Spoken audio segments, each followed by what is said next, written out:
1945년 5월 4일 미군 부대가 바이에른에 있는 하일리히 히물러의 별장을 발포로 점거했다. 그 안에는 SS 의식용품들이 모두 들어있었는데 완벽하게 보존된 제복, 휘장, 문서, 검은 헬멧 등이 있었습니다. 그중 하나가 공식 인벤토리에서 사라졌습니다.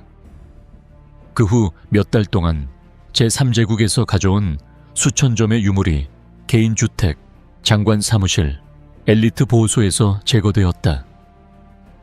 일부는 결국 박물관에 전시되었습니다. 다른 사람들은 경매에서, 많은 사람들이 등록되지 않았습니다. 히물러의 의식용 투구는 정권이 해체되는 동안 흔적도 없이 사라진 유일한 투구가 아니었다. 그 헬멧, 메달, 군복은 오늘날 어디에 있습니까? 개인 소장품은 몇 개나 남아 있습니까? 그리고 이 모든 물체들 중 어느 것이 기록상 가장 높은 가치에 도달했는가? 공포의 검은 밤, SS의 미학적 탄생. 제1차 세계대전 후 인플레이션과 정치적 불안정에 시달리던 독일의 폐허 속에서 잃어버린 위대함을 되찾을 것을 약속하는 새로운 세력이 등장했습니다. 이러한 조직들 중에서 아돌프 히틀러의 개인 경호원으로 창설된 작은 조직, 즉 슈츠슈타펠 또는 SS가 등장하여 체계적인 테러의 대명사가 되었다. 1925년에 공식적으로 설립된 슈츠슈타펠은 정치적 반대자들에 맞서 거리 충돌을 주도하는 갈색 셔츠의 더 큰 슈투르마부타이룽 SAE에 종속된 수백 명의 소규모로 시작되었습니다. 그러나 이 집단은 1929년 하인리히 히물러가 지도력을 장악하고 단순한 준군사 조직보다 훨씬 더 사악한 조직으로 변모하면서 급격히 변화하게 됩니다. 농학자 교육을 받은 신중한 외모의 히물러는 SS에게 군대를 초월하는 비전을 제시했다. 그에게 이 조직은 현대의 기사도 조직, 즉 국가 사회주의의 가장 순수한 원칙을 구현하는 엘리트 조직으로 여겨졌다. 그는 이러한 변화를 이루기 위해서는 제복, 상징, 의식 등 외적 이미지가 대중의 상상력에 불어넣고자 하는 규율과 권력을 반영해야 한다는 것을 즉시 이해했다. 그의 첫 번째 전략적 결정 중 하나는 부하들의 외모를 근본적으로 수정하는 것이었습니다. 거리의 폭동을 연상시키는 SA의 갈색 유니폼 대신 히물러는 권위, 배타성, 그리고 무엇보다도 두려움을 투영하는 색상인 검은색을 선택했다.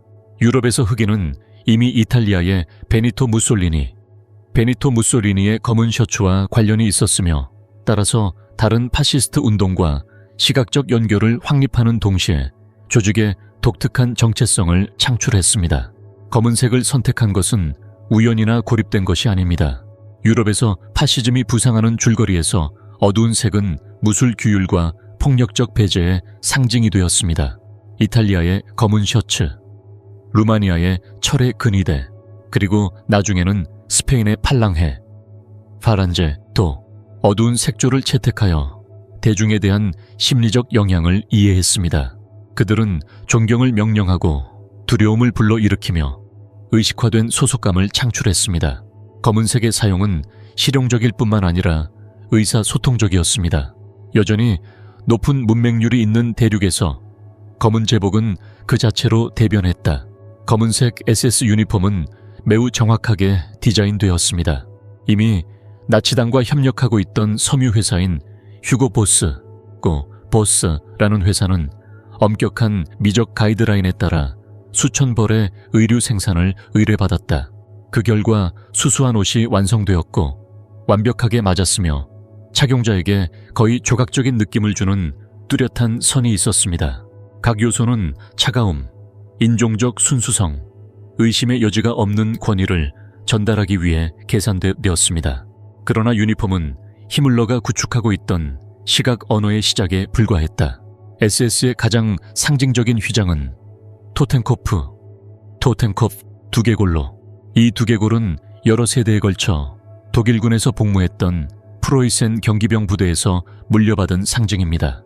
이 두개골은 죽음을 상징하는 것 이상으로 마지막 숨을 거두는 순간까지 절대적인 충성을 맹세하는 것을 상징했습니다. 히물러에게 그것은 무조건적인 희생과 이데올로기를 위해 죽이고 죽는 의지를 구체화했다. 이 상징에 나치 독수리의 양식화된 변형이 추가되었습니다.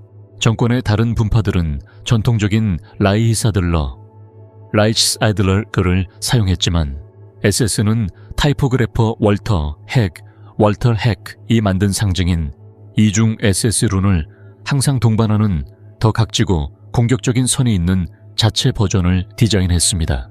고대 게르만 알파벳에서 영감을 받은 이 룬 문자는 시각적 효과와 조상의 신비를 암시하기 때문에 선택되었으며 조직을 영광스러운 아리아인의 과거와 연결합니다.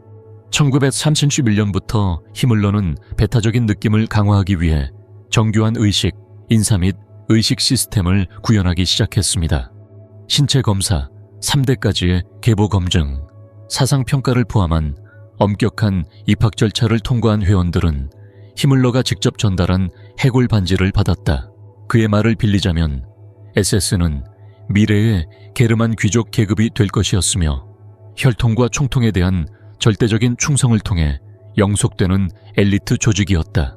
제복과 휘장에 대한 이러한 숭배는 피상적인 것이 아니라 깊은 세뇌 전략의 일부였다. 미학은 권력의 기능적이었고 히물러는 이것을 완벽하게 이해했다. 검은 가죽 코트, 해골 모자, 흰 장갑을 낀 SS 장교가 투사한 이미지는 즉각적인 복종을 유도하기 위한 것이었다. 제복은 걸어다니는 선전 역할을 했으며 집단 기억 속에 새겨진 메시지였다. 이 사람들은 평범한 군인이 아니었다. 그들은 새로운 시대의 선봉대였다. 1933년 히틀러가 권력을 잡으면서 SS는 당의 내부 단위이기를 그만두었고 정치 경찰에서 집단 수용소 통제에 이르기까지 점점 더 광범위한 기능을 가진 자율적인 조직이 되었다. 그리고 이 모든 영역에서 미학은 계속해서 메커니즘의 근본적인 톱니바퀴였습니다. 제국 총리 관저 앞에서의 공식 의식, 퍼레이드 및 의장대에서 SS는 무자비한 질서의 상징으로 제시되었다. 당시의 사진에는 번쩍이는 제복을 입은 남자들이 일제히 행진하는 모습이 담겨 있는데 이는 신체적 힘을 초월한 지배력을 투사하는 모습이다. 뉘른베르크 당대회, 누렌버그 파티 콩그레스는 동조된 군중 앞에서 안무 퍼레이드와 현수막을 올리는 것으로 아마도 절대 권력의 한 형태로 이미지를 사용하는 가장 분명한 예일 것입니다. 그곳에서 검은 제복과 휘장은 보호가 아니라 전체주의적 시각 언어로서의 표현이 최대치에 이르렀다. 많은 독일 시민들, 특히 1933년과 1938년 사이에 나타난 바에 따르면 나치 친위대에 대해 양가적인 감정을 표출하였다.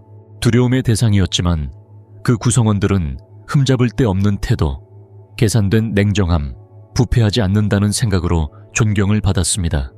질서가 절실한 사회에서 SS는 거의 초인적인 완벽함, 즉 간첩 활동, 어감 및 감시망을 은폐하기 위해 세심하게 구축된 외관의 이미지를 제공했다. 이 초기 기간 동안 헬멧은 아직 SS 의식 유니폼의 필수적인 부분이 아니었습니다. 그러나 상징적 근거는 확립되었습니다. 검은색, 룬 문자, 두개골 및 엘리트주의적 미학은 의식용 투구가 그 후 몇 년 동안 신중하게 가꾸어진 이미지의 자연스러운 확장으로 통합될 수 있는 토대를 마련했습니다. 참에서 의식까지 SS 헬멧의 진화.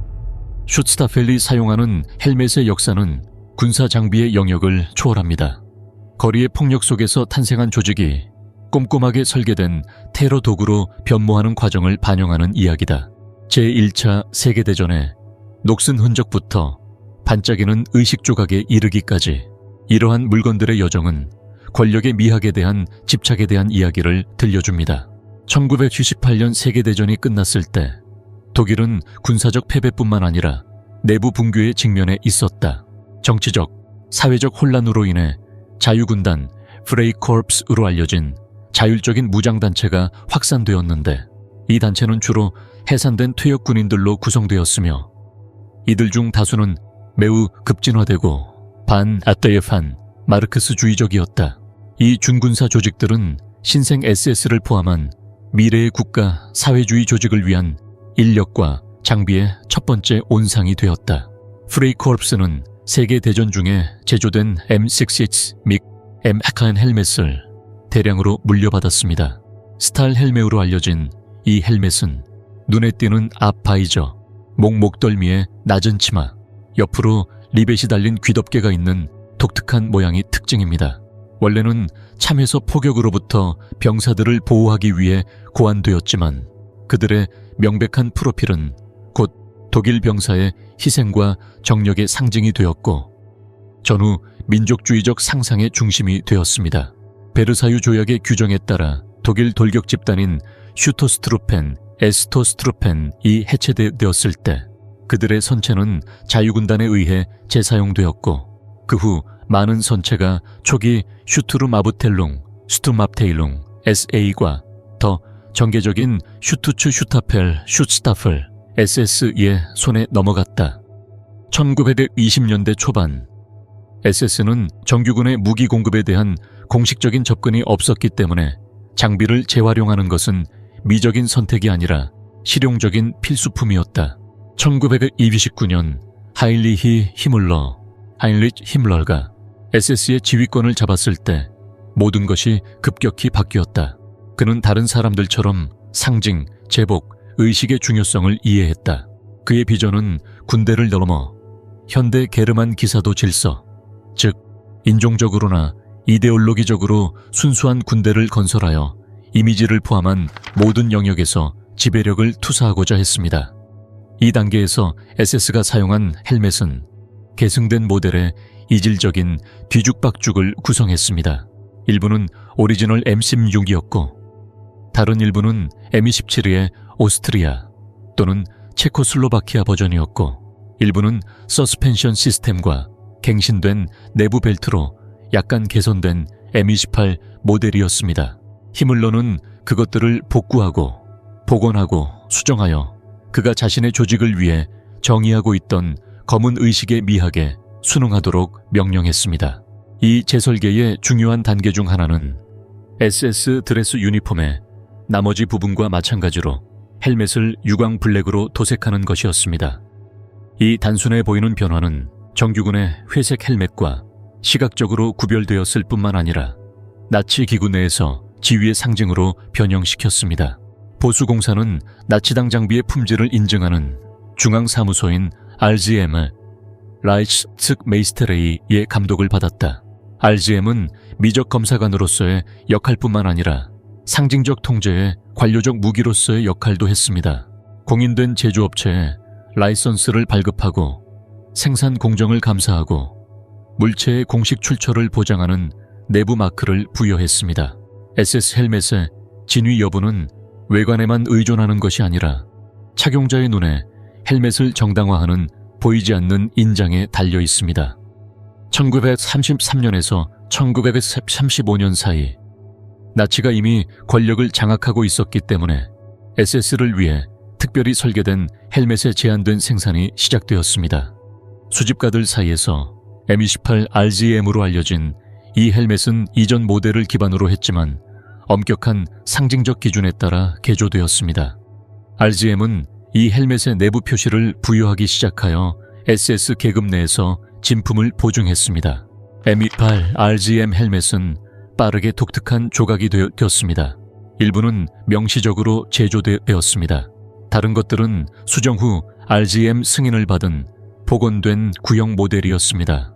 검은색 마감 외에도 이 헬멧에는 특정 엠블럼이 통합되었습니다. 오른쪽에는 템플릿을 통해 적용된 이중 S 룬 또는 나중에 표준화된 데칼이 있습니다. 왼쪽에는 흰색과 빨간색 배경에 만자가 새겨진 스티커가 있어 SS와 나치당의 직접적인 연결을 강화합니다. 이 복원된 헬멧의 가장 잘 보존된 사례 중 하나는 작업의 철저함을 보여줍니다. 1957년에 제조 마크가 있는 오래된 오스트리아 M12이 확인되었으며 광택이 나는 검은색으로 칠해졌으며 보호용 레커로 코팅되고 새로운 패딩 서스펜션 시스템이 장착되어 있었습니다. 내부에는 RGM의 인장이 배속된 부대의 이니셜과 함께 손상되지 않은 채로 남아있었습니다. 그 기능적 디자인은 상징적인 목적에 완전히 종속되었습니다. 이 모델은 총통의 개인 경호원인 라이프 슈탄다르테 SS 아돌프 히틀러, 레입스탄다르테 SS 아돌프 히틀러와 같은 정예 부대에서 사용하는 의식용 유니폼에 통합되었습니다. 이 사람들은 제국 총리 관저 계단에서 자주 사진을 찍었고 반짝이는 헬멧을 쓰고 베를린을 행진했습니다. 이 아이템들은 깊은 인상을 주기 위해 디자인된 것이지 전장에서 싸우기 위해 디자인된 것이 아닙니다. 한편 SS의 무장사단인 정규군과 와픈 SS는 보다 현대적이고 기능적인 모델을 채택하기 시작했다. 1935년에 M35가 출시되었는데 모서리가 둥글고 가볍고 통풍이 잘 되는 헬멧입니다. 그 다음에는 더 단순화된 디자인의 M40과 마지막으로 전쟁 중 대량 생산 속도를 높이기 위해 모서리가 굴러진 것을 완전히 제거한 훨씬 저렴한 버전인 M42가 뒤따랐습니다. 이 모델은 최전선에서 사용되었으며 M28 RGM 및 기타 의식 헬멧은 공식 행사, 퍼레이드 및 대표 기능을 위해 예약되었습니다. 전쟁 헬멧과 퍼레이드 헬멧의 이러한 구분은 또한 상징적인 분리를 의미하기도 했습니다. 의식용 헬멧은 포탄의 충격을 받기 위해 고안된 것이 아니라 신중하게 연출된 행사에서 힘을 투사하기 위해 고안되었습니다. 검은 헬멧의 사용은 1903년경부터 감소하기 시작했습니다. 부분적으로 이러한 변화는 장비의 실용성과 통일성을 요구하는 전쟁의 요구에 부응한 것이었습니다. SS가 재래식 군사구조에 점진적으로 통합되는 것도 한몫을 했는데 다른 군대와의 합동작전을 용이하게 하기 위해 SS의 더 과장된 특징들 중 일부를 포기하도록 강요했다. 1941년부터 베를린의 의뢰 부대조차도 다른 군대와 마찬가지로 회색 장석 제복을 입기 시작했습니다. 검은 헬멧은 점차 공식 사용에서 철회되었지만 많은 헬멧은 공습에 대한 보호를 담당하는 민방위인 루프츠와 같은 다른 기관에서 보관하거나 재사용했습니다. 검은 총통의 유물, 히물러의 개인 투구, 나치 권력의 모든 상징 중에서 그 독특함과 그것을 사용한 인물로 인해 제3제국의 가장 충격적인 유물 중 하나가 하나 있습니다. 하인리히 히물러의 개인 헬멧. 이 작품은 단순한 군사 또는 의식용품의 범주를 초월합니다. 그것은 권력, 인종적 순수성, 체계적인 테러에 대한 나치의 숭배를 중심으로 구축된 이데올로기적 기계에 대한 물리적 증거입니다. 하인리히 히물러, 하인리치 히물러는 친위대 총통 라이스퓨러 SS으로서 단순한 행정사령관이 아니었다. 그들의 역할은 단순한 군대를 훨씬 넘어섰다. 그는 자신을 새로운 게르만 인종 질서의 위대한 설계자라고 생각했다. SS의 최고 지도자로서 그는 자신이 통제하는 관료제만큼이나 조밀하고 복잡한 상징적 구조를 창조했다. 토텐코프, 반지부터 룬 문자, 투구에 이르기까지 모든 요소는 세계에 대한 그의 비전과 독일의 미래를 구체적으로 구현한 것이었습니다. 히물러가 공식 행사에서 착용한 헬멧은 원래 의식을 위해 설계된 것이 아니었습니다. 제1차 세계대전 말년에 고안된 M28 모델이었습니다. 훗날 히물러의 개인 소유물이 된 M28 모델은 세심한 변형 과정을 거쳤다. 유광 검정색으로 칠해졌고 오른쪽에는 SS 룬 문자가 새겨진 데칼이, 왼쪽에는 나치 당 깃발이 새겨져 있었으며 그 기원을 추적하기 위해 내부 비문이 새겨져 있었습니다. 가장 중요한 인장 중 하나는 나치당의 표준화 사무소인 RGM 라이츠메이스테레이의 인장으로 공식 SS 장비의 진위를 인증했습니다. 히밀레르의 헬멧은 매우 희귀한 하위 범주에 속합니다. M28 RGM 제1차 세계대전 헬멧의 복원 및 의식 버전. 많은 고위 SS 장교들이 비슷한 한 헬멧을 소유하고 있었지만 히물러의 헬멧은 보존 상태, 역사적 추적 가능성, 그리고 무엇보다도 그것이 속한 역사적 인물로 인해 두드러집니다. 1930년대 내내 히물러는 여러 행사에서 다양한 버전의 의식용 헬멧을 착용하고 사진을 찍었습니다. 당시의 이미지에서 적어도 3가지 다른 모델을 식별할 수 있으며 모두 검은색이지만 리벳의 위치, 스커트 모양, 내부 마감 유형 등 미묘한 변형이 있습니다. 이것은 그가 하나의 것을 소유하지 않고 여러 개를 가지고 있었으며 특정 상황과 상황에 따라 사용되었음을 암시합니다. 헬멧은 전투용으로 설계되지 않았습니다.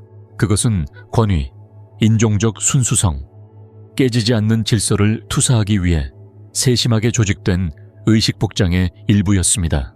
그것은 제국 총리 앞의 퍼레이드, 국가 철야, 선서 의식에서 사용되었습니다. 히물러는 왕관을 쓰듯이 그것을 썼다. 신체적 보호를 위해서가 아니라 이데올로기적, 위계적 지배의 상징이었다. 전통적 권력의 상징과의 이러한 유사성은 우연이 아니었다. 왕실의 왕관, 교황의 크로시어, 스로시얼스 또는 황제의 홀과 같이 의례용 투구는 표상적 기능을 수행했다. 그것은 닫힌 위계 질서 내에서 최고 권위자로서 착용자의 역할을 공개적으로 봉헌했다. 둥근 모양, 부드러운 검은색, 완벽하게 대칭적인 휘장, 세심하게 유지된 광택은 투구를 제3제국의 이미지 내에서 전례의 대상으로 만들었습니다. 총통을 보호하는 임무를 맡은 라이프 슈탄다르테 SS 아돌프 히틀러, 레입스탄달테 SS 아돌프 히틀러 부대도 공개 행사에서 비슷한 헬멧을 착용했다. 그들은 히물러가 SS의 최고 지도자로서 투사한 이미지의 거울을 대표했다. 헬멧은 갈라코트의 블랙 컬러, 깨끗한 화이트 장갑, 꼼꼼하게 광택이 나는 하이 부츠와 완벽하게 어울렸습니다. 그것은 계산된 협박의 도구였으며 정교한 권력의 극장 안에 있는 한 조각이었다. 투구의 각 세부 사항은 특정 상징적 기능을 수행했습니다. SS 룬 문자는 다른 군대와 분리된 계급의 구성원임을 나타냈으며 이는 새로운 질서 내의 사제 계급과 거의 같았습니다. 반대편에 있는 NSDAP 깃발은 당과 그 이데올로기에 대한 절대적인 충성을 확립했다. 검은 페인트는 권위를 불러일으키는 것 외에도 재활용 헬멧의 결함을 숨기는 실용적인 기능을 수행하여 잃어버린 전쟁의 잔재를 새로운 제국의 상징으로 변형시켰습니다. 투구 외에도 히물러는 자신의 힘의 상징적 확장으로 기능하는 다른 개인 물품을 소유했습니다. 그 중에는 짙은 색의 나무로 만들고 은으로 마감한 그의 의식 지위 지팡이가 있습니다. 맞춤형 비문이 새겨진 SS 단검, 그가 직접 선발된 장교들에게 준 그의 토텐코프 반지, 그리고 그의 포켓 다이어리는 조심스럽게 재본되어 오늘날 역사기록 보관소의 일부입니다. 이러한 오브제들은 기능적 액세서리가 아니라 이데올로기적 동일시를 위한 의례화된 도구였다. 오늘날 이 헬멧을 다뤄본 보존가와 전문가들은 이 헬멧을 즉각적인 격리 반응을 일으키는 조각으로 묘사합니다. 휘장이 여전히 읽을 수 있고 페인트가 손상되지 않은 그들의 물리적 존재는 기술적 분석 환경에서도 특별한 침묵을 유발합니다. 일부 목록 보고서는 히물러의 헬멧을 다루는 작업은 특별한 보존 조치뿐만 아니라 윤리적 문서화가 필요하다고 강조합니다.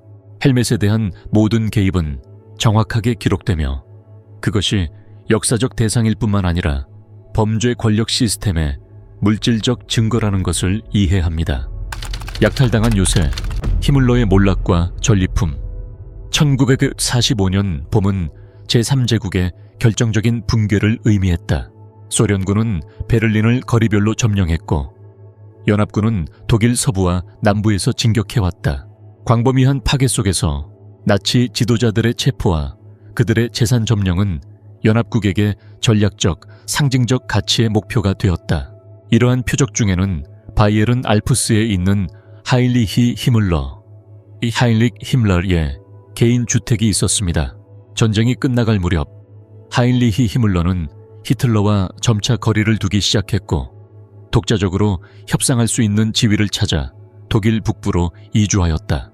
총통과의 관계는 상당히 악화되었는데 특히 지위 개통을 우회하여 서방연합국과 항복협상을 일방적으로 시도한 이후 더욱 악화되었다.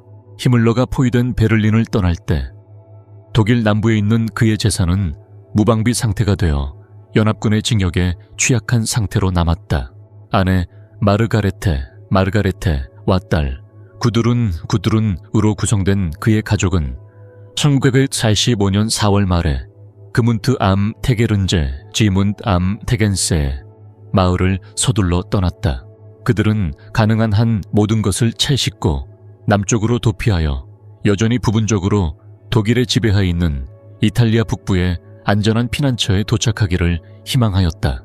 그러나 모녀는 얼마 지나지 않아 연합군에 붙잡혀 여러 수용소를 거쳤다. 이 성급한 도주로 인해 히물러의 거주지는 거의 손상되지 않았으며 미군은 아무런 저항도 없이 진입할 수 있었다. 1945년 5월 4일 텍사스 제36사단 제141 보병연대의 순찰대가 바이에른의 그문트 마을에 도착했다.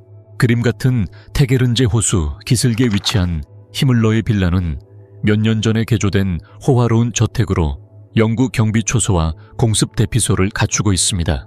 그곳에서 그는 여러 해 동안 가족과 함께 살았는데 베를린의 번잡함에서 벗어나 전략적으로는 나치즘의 이데올로기적 수도로 여겨지는 뮌헨과 가까웠다.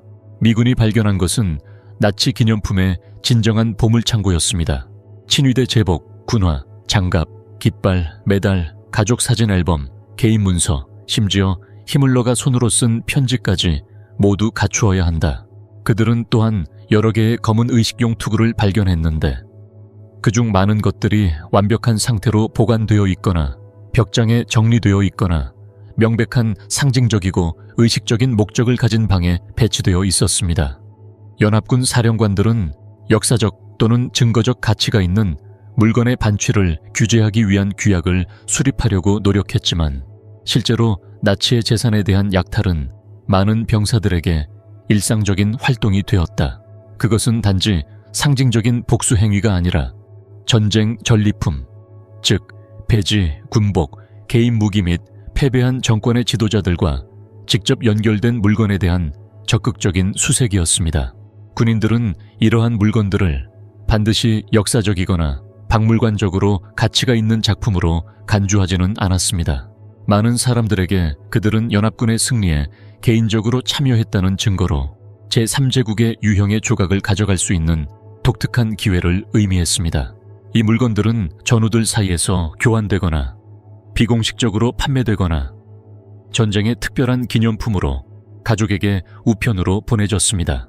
그 군인 중 한 명은 미 육군 제4보병사단 소속의 레이먼드 데커 상병이었습니다. 데커는 노르망디에 상륙하여 피비린내 나는 휘르트겐 숲 전투를 포함하여 서부 전선에서 가장 격렬한 전투에 참여했습니다. 1945년 5월 그의 부대는 그문트에 있는 히물러의 별장에서 불과 10km 떨어진 바이에른의 마을인 미스바흐에 주둔하고 있었다. 어쨌든 데커는 SS로부터 의식용 검은 헬멧을 입수하게 되었고 이 헬멧은 나중에 하인리히 히물러, 리치 힘러의 직계재산으로 밝혀졌다. 문제의 헬멧은 제1차 세계대전 당시에 독일 헬멧을 복원한 M28 RGM 모델로 유광 블랙으로 꼼꼼하게 도색되어 있으며 내부는 재건되었으며 한쪽 측면에는 상징적인 SS 룬이 새겨져 있습니다. 이 작품은 히물러가 수많은 의식 행사에서 사용했으며 1940년경에 활발하게 사용되지 않게 되었을 때 그문트에 보관되어 있었던 것으로 보인다. 데커가 저택에서 직접 헬멧을 가져갔는지 아니면 저택에 가장 먼저 들어온 군인 중 한 명인 다른 군인과 교환을 통해 헬멧을 입수했는지 정확히 문서화된 공식 기록은 없습니다. 그러나 그 장소와의 지리적인 근접성과 병사들 사이의 물물 교환이 널리 퍼져 있는 것으로 보아 그 물건이 점령 직후 며칠 동안 그 부동산에서 직접 나왔을 가능성이 매우 높습니다. 이 헬멧은 미국으로 운송되어 수십 년 동안 데카 가족의 소유로 남아 있었지만 특별한 대중의 명성은 없었습니다. 금운트에서 투구가 발견된 것은 그 문화적 중요성에 있어 근본적인 전환점이 되었습니다. 20세기의 가장 위대한 전쟁 범죄자 중 한 명의 지배와 권위를 상징하는 의식용 물건에서 이제는 기억과 역사적 경고로 가득 찬 박물관 작품이 되었습니다. 히물러의 재산과 다른 많은 나치 지도자들의 재산에 대한 약탈은 연합군의 승리를 시각적으로 서술하는 방법이기도 했다. 제3제국은 군사적으로 패배했을 뿐만 아니라 제국의 가장 깊은 영역까지 침투하여 지도자들을 무시무시하게 만드는 휘장을 벗겨냈습니다. 바이에른의 별장들은 물건이 그대로 남아있으며 스스로를 천년의 제국이라고 선언한 정권의 완전한 붕괴에 대한 침묵의 증인이었습니다. 바이에른에서 뉴욕까지, 카스코에서 박물관까지의 여정. 레이몬 W. 데크는 1978년 뉴욕에서 태어났습니다. 1944년 26세의 나이로 그는 의료 실험실 기술자로 미 육군에 징집되었습니다. 그해 6월 역사적인 노르망디 상륙 작전 후 불과 6일 만에 유럽에 배치되었습니다. 1944년 12월 그는 서부전선에서 가장 피비린내 나는 전투에 참여한 부대인 제4보병사단으로 소대 의무병으로 정은했습니다. 수십 년 후인 1999년 데커가 사망한 후 그의 아들은 개인 소지품에서 헬멧을 발견했습니다. 그는 이 유물의 잠재적인 역사적 가치와 그러한 유물을 소유하는데 수반되는 심오한 윤리적 딜레마를 이해한 채 중대한 결정을 내렸습니다. 수익성이 좋은 군사 기념품 시장에서 판매하거나 가족의 호기심으로 보관하는 대신 뉴욕의 유대인 유산 박물관 Museum of Jewish Heritage에 기증하기로 결정했습니다. 데커 가문의 행동은 경제적 이해관계에서 비롯된 것이 아니라 진정한 역사인식에서 비롯된 것이었다. 나치즘과 관련된 많은 물건들이 사적 경매에서 팔리거나 모호한 동기를 가진 수집가들의 손에 넘어가는 상황에서 헬멧을 교육 및 기념기관에 기증하기로 한 결정은 헬멧의 의미와 사회적 목적을 완전히 바꾸어 놓는다. 박물관 큐레이터에 따르면 이 작품은 데커의 아들의 개인적인 증언 및 군인의 군 복무에 대한 문서와 함께 전달되었습니다. 엄격한 검증 과정과 역사적 연구 끝에 박물관은 그것이 실제로 하인리히 히물러, 차인리치 히물러가 개인적으로 소유한 헬멧이라고 결론을 내리고 연구 컬렉션에 통합하여 교육 및 증언 기능을 수행합니다. 박물관은 헬멧을 고립된 조각이나 단순한 군사적 호기심으로 전시하는 것이 아니라 나치즘의 시각적 힘, 선전 및 권위주의의 미학화에 대한 더 큰 박물관, 내러티브의 필수적인 부분으로 전시합니다. 제복, 휘장, 문서, 희생자들의 증언 등 다른 역사적 유물과 함께 이 투구는 제3제국이 어떻게 지배의 이미지를 꼼꼼하게 구축했는지, 그리고 상징이 어떻게 정권을 공고히 하는데 무기만큼 효과적인 도구였는지를 이해하는 도구로 제시된다. 박물관 전시실에 설치된 이래로 이 헬멧은 학생, 역사학자, 홀로코스트 생존자를 포함한 수천 명의 방문객이 관찰했습니다. 그 영향은 즉각적이고 심오하다. 그것은 단순한 군사 장치가 아니라 게슈타포, 에스, 그리고 수백만의 목숨을 앗아간 말살 시스템을 이끈 사람이 개인적으로 소유했던 물건이다. 이것은 헬멧을 귀중한 교육 도구로 만듭니다. 이를 통해 제2차 세계대전의 사실적인 역사뿐만 아니라 전체주의 정권이 상징, 의복, 건축, 미학을 사용하여 자신을 강요하고 위협하고 자신의 권력에 대한 대중의 인식을 형성하는 방법, 즉 더 복잡한 측면도 가르칠 수 있습니다. 박물관 자체의 말에 따르면 헬멧은 전체주의적 권력이 항상 처음부터 명백한 폭력을 통해 나타나는 것이 아니라 종종 용납할 수 없는 것을 점차적으로 정상화하는 상징, 유니폼, 맹세 및 의식으로 시작된다는 것을 상기시켜줍니다. 이러한 반사는 오브제가 전시되어 있는 진열장과 함께 나타나며 관람객들로 하여금 겉으로 보기에 일상적인 발현으로부터 악의 미학적 구성에 파급 효과를 고려하도록 초대합니다. 히물러의 헬멧이 전범의 사무실에서 젊은 미군 병사의 손을 거쳐 희생자를 기리는 박물관에서 교육용 작품으로 탈바꿈하기까지의 여정은 역사적 재의미의 특별한 사례입니다. 한때 공포를 심어주고 권위를 투사하기 위해 운반되었던 그 물건은 오늘날 역사의 반복을 기억하고 교육하며 방지하는 역할을 한다. 선체는 원래 목적을 완전히 잃었습니다. 그것은 더 이상 공포의 위계 내에서 권위나 배타성을 나타내지 않으며 역사적 경고와 기억의 매개체로 기능한다. 그것은 미화되거나 고립되어 제시되거나 탈맥락화되지 않습니다. 오히려 그것은 역사적 문서를 통해 설명되는 광범위한 박물관학적 내러티브에 통합되며 더 큰 이야기, 즉 히물러가 설계하고 구현하는 데 도움을 준 시스템의 수백만 명의 희생자에 대한 증언과 함께 설명됩니다. 제3제국의 유물, 돈, 그림자, 그리고 침묵. 독일 제3제국의 물질적 유산은 1945년의 군사적 패배로 끝나지 않았다. 약탈당한 집의 지하실, 참전 용사들의 트렁크, 개인 수집가의 진열장에서 나치 정권의 물리적 흔적은 수십 년 동안 손, 맥락, 의미를 바꾸며 계속 순환했다. 이러한 물질적 지속성에서 비롯된 가장 논란의 여지가 있는 현상 중 하나는 나치의 기념품 시장으로 역사적 공포와 수집 물신주의가 불안한 긴장 속에 공존하는 부분적으로 숨겨진 산업이다. 하인리히 히물러, 리치 히물러의 의식용 투구의 사례는 이러한 현대의 모순을 완벽하게 요약한다. 원래는 권위의 대상이었다가 전쟁 전리품으로 사용되었으며 지금은 권위 있는 유대인 박물관의 교육 도구로 사용되고 있습니다. 그러나 다른 많은 유사한 물건들은 매우 다른 궤적을 따랐다. 전문화된 시장에서 판매되거나 적절한 역사적 맥락 없이 전시되거나 개인적으로 수집되어 역사 윤리의 한계에 끊임없이 도전하는 산업의 조각으로 변형되었다. 제2차 세계대전이 끝난 이래로 제3제국과 관련된 물건들은 병렬시장, 군사 골동품 상점, 전문 박람회, 심지어 국제적으로 유명한 가문의 지원을 받는 공개 경매에서 거래되었습니다. 처음에는 연합군 병사들이 배지, 헬멧, 군복, 메달, 문서 등 단순한 기념품을 가지고 왔지만 수십 년에 걸쳐 점차 전문화된 수집 산업으로 변모했습니다. 이 특정 시장에서는 정권의 저명한 인물과 직접 관련된 물체가 천문학적 가치에 도달합니다. 유물의 가격은 히틀러, 히물러, 괴링 또는 다른 고위 나치 관리의 소유임을 문서화할 수 있는 경우 기하급수적으로 증가할 수 있습니다. 그것은 단순히 물질적 희소성의 문제가 아니라 그 물건이 구현하는 상징적, 역사적 무게의 문제입니다.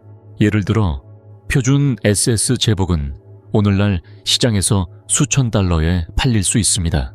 그러나 라이프슈탄다르테 SS 아돌프 히틀러, 레입스탄달테 SS 에이돌프 히틀러의 일부로 인증되면 그 가치는 수만 또는 수십만 달러에 이를 수 있습니다. 2022년 4월 나치당 고위층의 2급 장교인 프리츠 줄, 에프리츠 줄의 헬멧이 경매에 붙여져 6,500달러 이상에 낙찰되었습니다. 이 사건이 전문가들의 관심을 끈 것은 그 금액 때문이 아니라 더 중요한 조각들의 잠재적 가치에 관한 한 함축된 것 때문이었다. 상대적으로 알려지지 않은 인물의 투구가 그 가격에 도달한다면 논란의 여지가 없는 홀로코스트 건축가의 소유였던 투구의 가치는 얼마만큼의 가치가 있을 것인가. 일부 경매 전문가들은 히물러의 헬멧이 공개 시장에 팔리게 된다면 10만 달러는 좋게 넘을 수 있을 것으로 추산한다. 나치 기념품 시장은 순전히 경제적인 것을 훨씬 뛰어넘는 복잡한 상업적 논리에서 운영되는데 이는 일반적으로 상당히 논란의 여지가 있는 상징적 요소와 얽혀 있기 때문이다. 이 주제에 대한 전시회에서 제3제국과 연결된 물체는 매우 높은 값에 도달할 수 있지만 이는 몇 가지 잘 정의된 요인에 달려 있음을 이해하는 것이 중요합니다. 주요 것 중 하나는 물건의 진위와 출처입니다. 빈티지 사진, 원본 제조 마크, 명확한 소유권 사슬과 같이 검증 가능한 문서가 있는 품목은 특히 중요한 역사적 인물과 관련된 경우 수집객에 높은 가치를 제공합니다. 작품이 복제품이 아니라 진품이라는 확신은 그것을 거의 값을 매길 수 없는 물건으로 만들 수 있습니다. 희귀도도 작용합니다. 일부 물체는 매우 제한된 수량으로 생산되거나 매우 특정한 기능을 위해 의도되었는데, 하인리히 히물러, 리치 힘러가 친위대원을 선발하기 위해 개인적으로 납품한 토텐코프 반지의 경우와 같습니다. 단지 수천 개만 만들어졌기 때문에 오늘날 시장에서 매우 탐나고 값비싼 품목이 되었습니다. 보존 상태는 또 다른 중요한 측면입니다. 이 조각의 대부분은 전쟁 시나리오를 겪었거나 수십 년 동안 특별한 주의 없이 보관되었다는 점을 고려해야 합니다. 따라서 심각한 손상 없이 현재까지 살아남은 물체를 찾는 것은 이미 상당한 부가가치를 나타냅니다. 마지막으로 상징적 또는 감정적 요소가 있습니다. 일부 수집가들에게 제3제국의 물건을 소유하는 것은 세계에 깊은 인상을 남긴 역사적 시기와의 직접적인 연결의 형태를 나타냅니다. 그러나 다른 경우에는 그러한 관심이 나치 이데올로기에 대한 골치 아픈 형태의 미화와 연결될 수 있으며, 이러한 품목의 구매 및 판매에 대한 논쟁에 윤리적 층을 더할 수 있는 것도 사실입니다. 이러한 수집 현상은 수십 년 동안 격렬한 윤리적, 법적 논쟁을 불러일으켰다. 어떤 사람들은 역사적 물질 문화의 보존이라는 가치를 옹호하는 반면, 다른 사람들은 이러한 물건들이 극단주의 이데올로기를 조장하거나 홀로코스트의 공포를 하찮게 여기는 데 사용될 명백한 위험에 대해 경고한다. 근본적인 딜레마는 무엇을 수집하느냐 뿐만 아니라 어떻게 그리고 왜 수집되는지에 있습니다. 나치 헬멧을 적절한 역사적 맥락을 갖춘 박물관에 전시하고 희생자와 그것이 대표하는 이데올로기에 대한 정보를 제공하는 것과 탈맥락화된 미적 또는 기술적 감탄의 대상으로 개인방에 전시하는 것 사이에는 상당한 차이가 있습니다. 동일한 물리적 물체는 그 환경과 표현에 따라 교육하고 경고할 수도 있고, 반대로 위험한 역사적 향수를 불러일으킬 수도 있다. 또한 이 시장은 때때로 너 나치 그룹에 의해 침투했는데, 이들은 이러한 작품에서 과거와의 연결고리뿐만 아니라 현대 이데올로기적 정체성에 적극적인 상징을 봅니다. 일부 온라인 경매는 잠재적 구매자가 극단주의 조직과 관련이 있는 것으로 밝혀진 후 취소되거나 철회되었습니다. 소셜 네트워크와 전문 디지털 포럼은 이러한 물건의 글로벌 유통을 크게 촉진하여 종종 법적, 윤리적 통제를 회피하는 마케팅 채널을 만들었습니다. 이러한 복잡한 현상에 직면하여 여러 국가에서 규제 조치를 시행했습니다. 독일에서는 명백한 교육, 학술 또는 박물관 목적을 제외하고는 나치 유물의 전시 및 판매가 엄격히 금지되어 있습니다. 프랑스와 오스트리아에서도 법이 특히 엄격하여 위반자는 심각한 형사처벌에 직면할 수 있습니다. 그러나 미국이나 영국과 같은 국가에서는 법률이 훨씬 더 모호하고 관대하기 때문에 증오나 폭력에 대한 직접적인 선동을 명시적으로 포함하지 않는 한 이러한 물체의 자유로운 이동을 허용합니다. 홀로코스트와 제2차 세계대전에 헌정된 박물관들은 이러한 상황에 대해 명확하고 윤리적인 정책으로 대응하고 있다. 나치즘과 관련된 물건들이 역사적 기억과 교육의 효과적인 도구로 사용될 수 있을 때에만 그것들을 받아들인다. 데커 가족이 기증한 히물러의 헬멧이 바로 그런 경우였습니다. 수집가의 순회에서 가장 높은 입찰가를 제시하는 경매에 붙여지는 대신 유대인 유산 박물관 Museum of Jewish Heritage에 넘겨져 희생자들의 증언 및 정황에 맞는 역사적 기록과 함께 전시되었습니다. 박물관은 책임감 있는 큐레이터 전략을 채택했다. 헬멧은 기술적으로 흥미로운 군사적 작품이 아니라 두려움과 미적 조작을 통해 구축된 권력의 구체적인 상징으로 전시된다. 신중하게 맥락화된 그들의 존재는 감탄이나 피상적인 매혹이 아닌 비판적 성찰을 불러일으키고자 합니다. 이러한 전문화된 시장의 존재 자체만으로도 간단한 해답이 없는 심오한 의문이 제기됩니다. 제3제국의 모든 물질적 흔적을 파괴하는 것은 어떤 사람들에게는 그 기억을 상징적으로 지우는 방법일 것이다. 그러나 역사적 경험에 비추어 볼 때 물리적 상징을 지워버린다고 해서 그것이 대표하는 개념이 사라지는 것은 아니다. 오히려 그것은 그들을 신화화하거나 지하로 밀어넣는데 기여할 수 있습니다. 통제된 박물관 환경에 그것들을 보존하는 것은 제도적 감독과 적절한 맥락화해 윤리적 제2미화를 가능하게 한다. 위협적이었던 것이 이제는 교육한다. 절대 권력을 상징했던 것이 이제는 그 역사적 남용을 입증하고 있다. 세 번째 선택지인 사적 수집은 의심할 여지 없이 윤리적 관점에서 가장 모호하다. 그것은 역사적 책임과 비판적 인식을 가지고 행사될 때 정당할 수 있지만 무비판적인 매혹, 역사 부정주의 또는 극단주의적 이데올로기적 친화성과 결합될 경우 윤리적으로 의심스러운 관행으로 변질될 수도 있습니다. 현대의 나치 기념품 시장은 단순한 상업적이거나 골동품 수집가적인 현상이 아니다.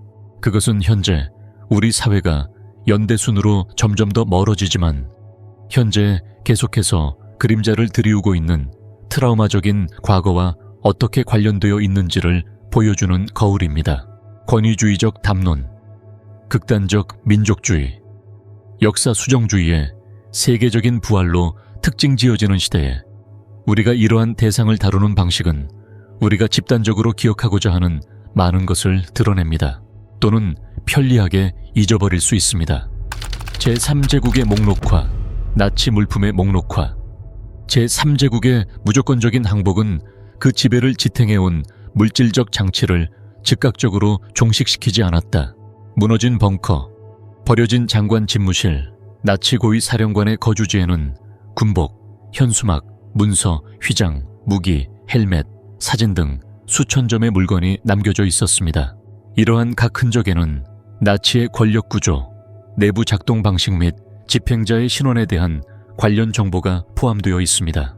이러한 이유로 연합국은 즉시 정권의 물질적 유해를 수집, 분류 및 보존하기 위한 체계적인 작전을 조직했습니다. 그것은 즉흥적인 작업이 아니었습니다. 유럽에서 적대 행위가 중단된 지 몇 주 후 뉘렌베르크 재판과 향후 조사에 유용한 물리적 증거를 수집하기 위해 군사정보, 역사가, 기록 보관자 및 법의학자로 구성된 특수부대가 배치되었습니다.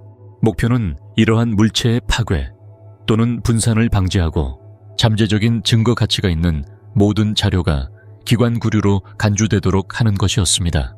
첫 번째 핵심 이니셔티브 중 하나는 첼렌도르프에 위치한 베를린 문서센터 BDC의 설립이었습니다. 초기에는 미 육군이 관리하던 이 센터에는 당원 카드, SS 기록, 서신, 사진 문서, 고위 성직자로부터 압수한 자료 등 나치당의 개인 기록 보관소가 보관되어 있었다. 이 문서와 함께 반지, 휘장, 제복, 식별 가능한 헬멧 등 관련 물품도 보존 가능했으며 모두 추적 가능한 추적 기능이 있습니다. 이와 동시에 OSS, Office of Strategic Services와 이에 상응하는 영국의 기관들은 상징적 또는 수사적 가치가 높은 물체를 확보하기 위해 현장 작전을 수행했습니다. 이러한 임무는 이전의 SS 막사, 나치 지도자들의 소유지, 그리고 최근에 해방된 집단 수용소에 집중되어 있었다. 표식이 있는 의복에서부터 건축 구조물에 이르기까지 모든 물건이 정보의 원천으로 취급되었습니다. 일단 회수된 자료는 군사시설에 보관되었고 잠정적인 조건으로 사진으로 찍히고 목록화하고 서면으로 설명되었습니다. 물질적 대상은 뉘렌베르크 재판에서 중심적인 역할을 했다. SS 제복, 투구, 메달, 원본 문서 및 기타 물품들이 직접적인 증거로 제출되었다. 법적 전략은 전적으로 증언에만 근거한 것이 아니었다.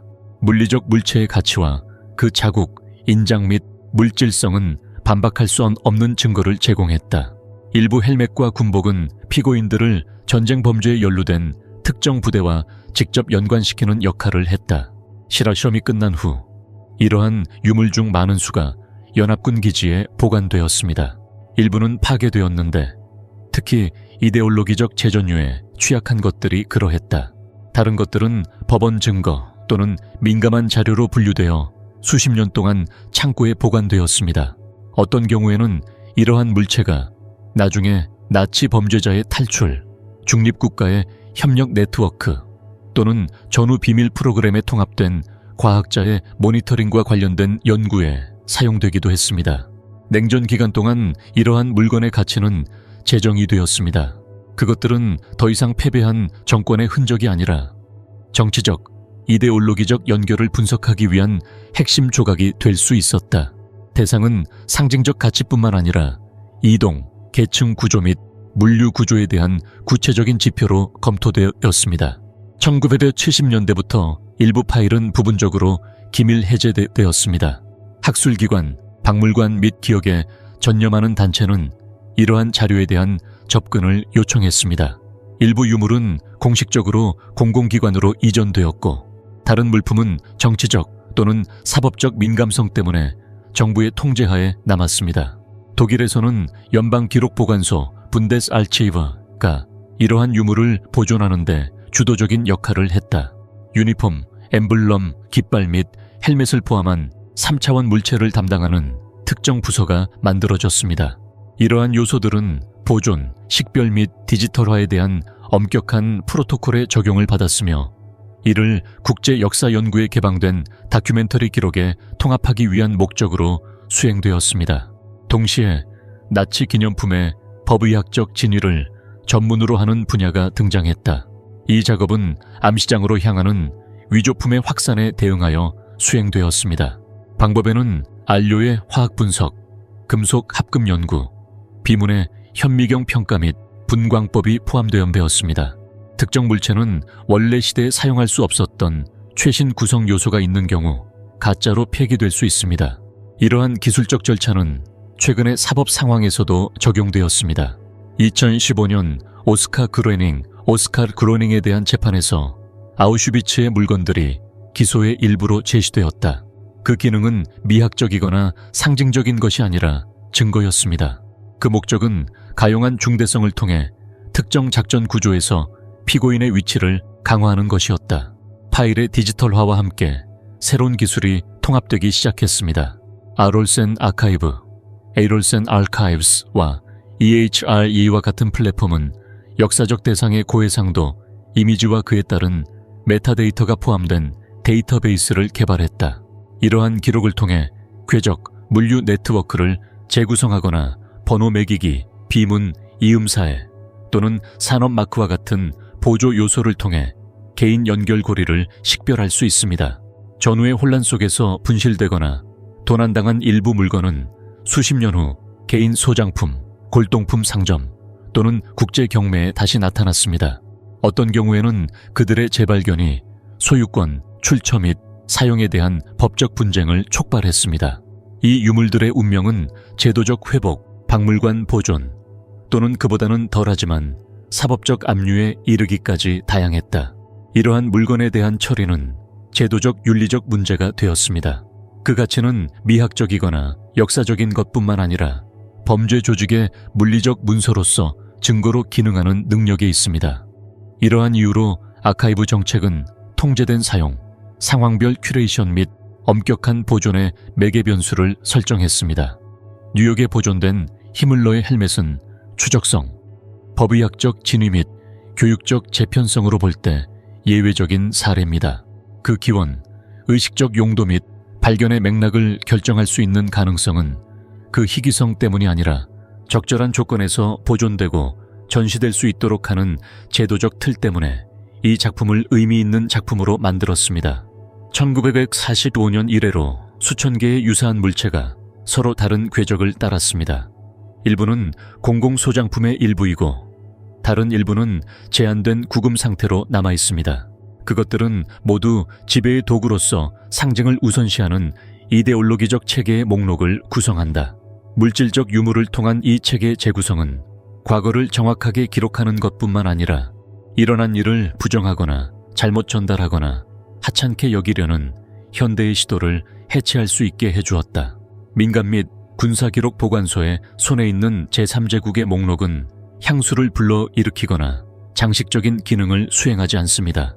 그것은 기술적 및 규범적 기준에 따라 조직된 법의학 말뭉치이며 유형의 흔적을 통해 역사적 진실을 보존하는 것을 목표로 합니다.